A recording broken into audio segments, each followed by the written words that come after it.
प्रभु यीशु मसीह के नाम में आपको अनुग्रह, शांति और आशीष मिले।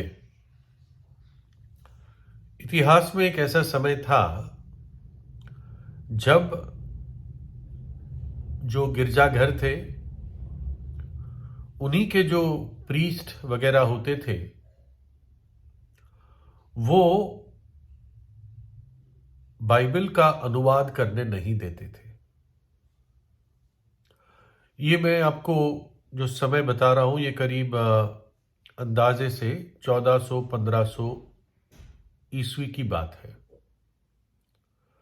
और उस समय जो रोमन कैथोलिक चर्च था, उनके पास ही मुख्य रीति से बाइबल रहती थी, वो भी लतीनी भाषा में।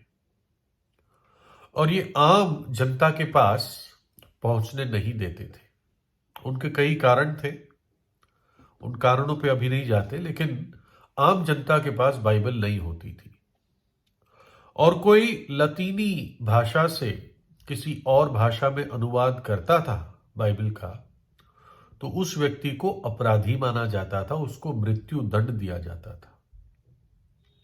यानी आप ये सोचिए कि परमेश्वर का वचन सब भाषाओं में लोगों को प्राप्त हो और सबको परमेश्वर और उद्धार और अनंत जीवन का ज्ञान मिले, इस बात के लिए रोक टोक थी और सजा थी। तो निश्चित रूप से ये जो चर्च वाले थे और इनके प्रीस्ट थे, ये परमेश्वर की ओर से या परमेश्वर की इच्छा पूरी नहीं कर रहे थे, उसके विरोध में थे, है ना। वो गुनहगार खुद थे, इसके बजाय कि जो व्यक्ति अनुवाद करता था लतीनी भाषा से और भाषाओं में, वो व्यक्ति तो एक बहुत बड़ा काम, बड़ी सेवा कर रहा था कि आम व्यक्ति भी परमेश्वर का वचन जान सके। लेकिन ये चर्च के लोग उन लोगों को गिरफ्तार करवाते थे और मृत्यु दंड देते थे।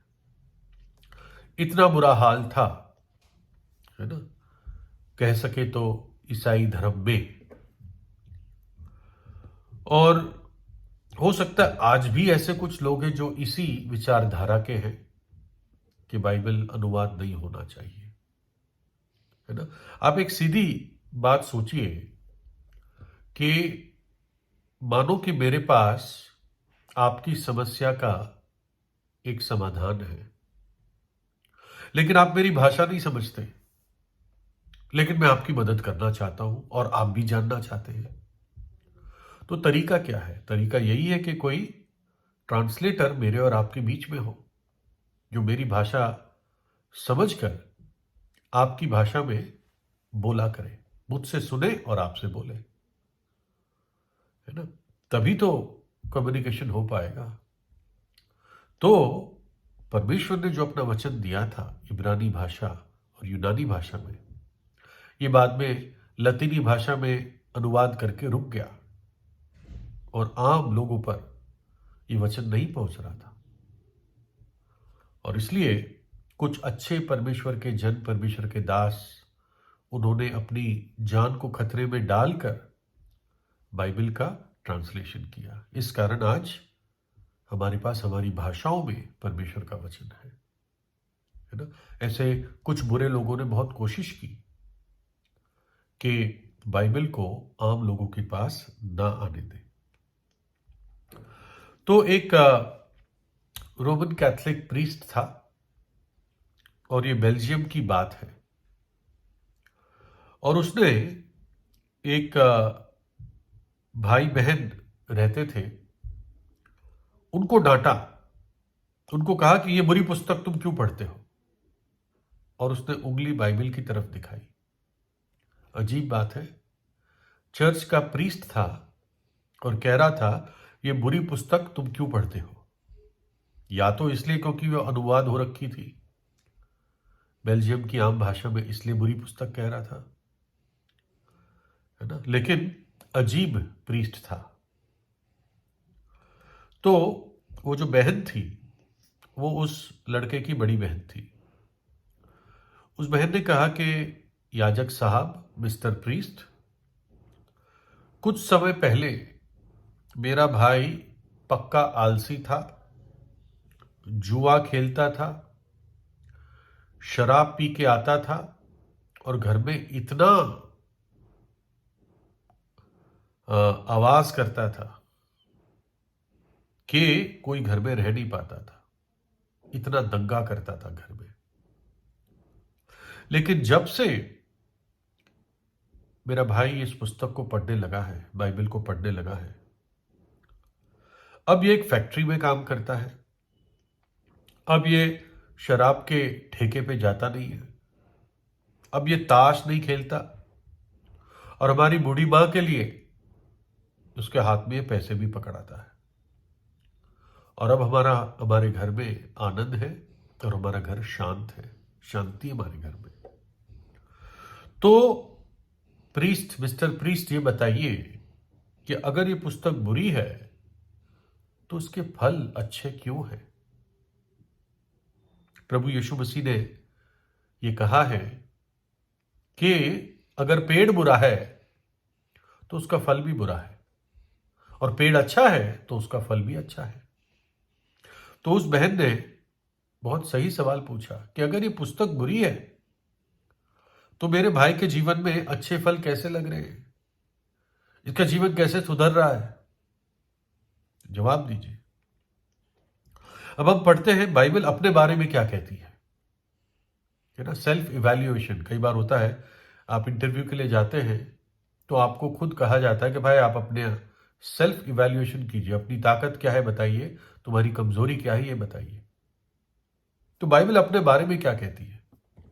भजन 19 में बहुत सुंदर शब्द है, लिखा है, परमेश्वर, यहोवा परमेश्वर की व्यवस्था खरी है, वे प्राण को बहाल कर देती है या प्राण को बदल देती है, जीवन को बदल देती है। परमेश्वर के नियम विश्वास योग्य है, साधारण लोगों को बुद्धिमान बना देता है। अपने शब्दों में कहूं, बाइबल की बातें खरी है, सच्ची है, सीधी है। वो एक व्यक्ति के जीवन को बदल देती है। परमेश्वर का वचन, उसकी प्रतिज्ञाएं विश्वास योग्य है। साधारण लोग या मूर्ख लोग इसको पढ़कर बुद्धिमान हो जाते हैं। फिर आगे लिखा है, और उन्हीं से तेरा दास चिताया जाता है। इन बातों को जब पढ़ता हूं तो मुझे चेतावनी मिलती है। उनके पालन करने से बड़ा ही प्रतिफल मिलता है, परमेश्वर रिवॉर्ड देता है। अपनी भूल चूक को कौन समझ सकता है? मेरे गुप्त पापों से तू मुझे पवित्र कर। तू अपने दास को ढिठाई के पापों से भी बचाए रख, वह मुझ पर प्रभुता करने ना पाए। तब मैं सिद्ध हो जाऊंगा और बड़े अपराध से बचा रहूंगा। वो कहता है, इन्हीं वचनों से, जो तेरे वचन तेरे बाइबल में लिखे हैं, उससे मैं चिताया जाता हूं। मैं पाप और अपराध से बचता हूं। मेरी गलतियां मेरे सामने आती है, मैं उनको मानकर छोड़ देता हूं। कहने का उसका अर्थ यह है, मुझे मेरे गुप्त पापों से तू पवित्र कर, है ना। लिखा है 8 वचन में, परमेश्वर के उपदेश सिद्ध है, हृदय को आनंदित कर देते हैं। परमेश्वर की आज्ञा निर्मल है, वो आंखों को ज्योतिर्मय कर देती है। बाइबल जब एक व्यक्ति पढ़ता है, उसकी आंखें ज्योतिर्मय होती है। उसको एहसास होता है कि ये वचन तो मुझसे बात कर रहा है। यह अद्भुत बात है ना। जितने अरब लोग हैं दुनिया में, अगर सब बाइबल पढ़ने लगेंगे तो उनको भी एहसास होगा कि परमेश्वर तो मुझसे बात कर रहा है। ये अद्भुत पुस्तक है, ये जीवन और आत्मा के वचन है, प्रभु यीशु ने कहा। ये प्रभु का वचन है, इसलिए सबके लिए है। ये कोई, आपको ये नहीं लगेगा कि कोई नॉवल पढ़ रहे हैं, लेकिन ये वचन आपके दिल से बात करेंगे। और दोबारा पढ़ेंगे तब भी आपको ये वचन नए लगेंगे, क्योंकि ये परमेश्वर की आत्मा के द्वारा लिखे हुए वचन है। निश्चित रूप से परमेश्वर के दासों ने लिखा, लेकिन परमेश्वर की आत्मा से प्रेरित होकर आंखों में ज्योति लाते हैं, ज्योतिर्मय कर देते हैं ये वचन। एक व्यक्ति अपने आप को देख पाता है कि मैं कितना भयंकर पापी हूं, मेरा स्वभाव कितना गिरा हुआ है, मेरी सोच कितनी टेढ़ी है। और दूसरा किसको देख पाता है? परमेश्वर को देख पाता है। उस वचन से परमेश्वर के प्रेम को देख पाता है, प्रभु यीशु को देख पाता है, जिसने हमसे प्रेम किया और हमारे खातिर अपने आप को कलवरी के क्रूस पर दे दिया। और वो परमेश्वर के आत्मा के फल उस व्यक्ति के जीवन में लगने लगते हैं।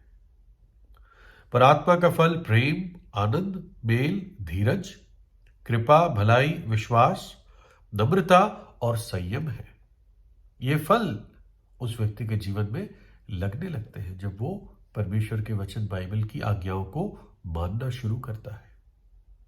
वैसे ही जैसे उस भाई बहन के जीवन में हुआ, मतलब उस भाई के जीवन में हुआ जिसकी गवाही बहन दे रही थी कि मैंने खुद देखा है मेरा भाई का जीवन कैसे बदला जब उसने बाइबल पढ़ना शुरू किया।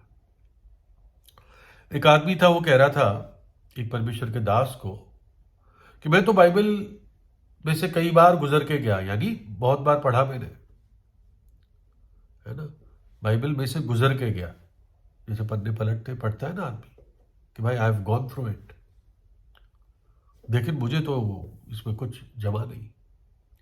तो उस परमेश्वर के दास ने कहा, अब तू ऐसा कर, अब बाइबल को तेरे अंदर से गुजरने दे, तब तुझे पता चलेगा। तू मत गुजर उससे, बाइबल को, उसकी बातों को, उसके सत्य को तेरे अंदर से गुजरने दे, प्रवेश करने दे।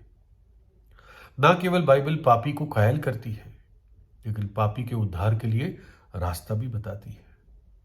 700 वर्ष पहले, प्रभु यीशु के आने से 700 वर्ष पहले, यशायाह भविष्यद्वक्ता ने कह दिया था कि कैसे परमेश्वर का पुत्र जन्म लेगा, कैसे वो जगत के पापों को और उस बोझ को, सजा को अपने ऊपर उठाएगा और हमारे लिए प्रायश्चित करेगा और तीसरे दिन मृतकों में से जी उठेगा, मेमना बनकर एक मेमने के समान वध हो जाएगा। और ऐसा ही हुआ जैसे बाइबल में लिखा था। स्वर्ग और पृथ्वी टल जाएंगे, लेकिन इस वचन की एक भी बात या मात्रा भी नहीं टलेगी, है ना। तो प्रार्थना कीजिए, विश्वास कीजिए, परमेश्वर का वचन पढ़िए। और ये वचन कहता है, जो कोई मुझ पर विश्वास करेगा, जो कोई प्रभु यीशु पर विश्वास करेगा, वो नाश न होगा परंतु अनंत जीवन पाएगा। तो प्रभु यीशु से प्रार्थना कीजिए, है ना। प्रभु यीशु आपको आशीष दे।